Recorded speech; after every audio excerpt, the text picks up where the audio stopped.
Și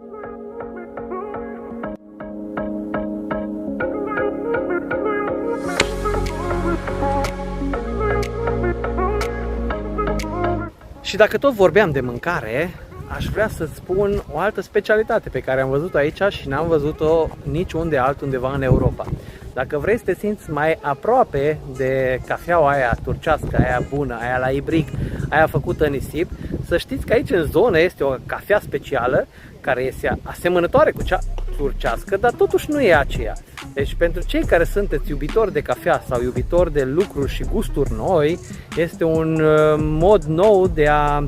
simți un lucru cunoscut, să zic dacă ați fost în Turcia sau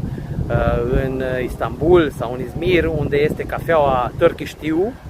sau Turkish Coffee, să știți că și aici în Bosnia, dat fiind influența musulmană de 50%, sunt foarte mulți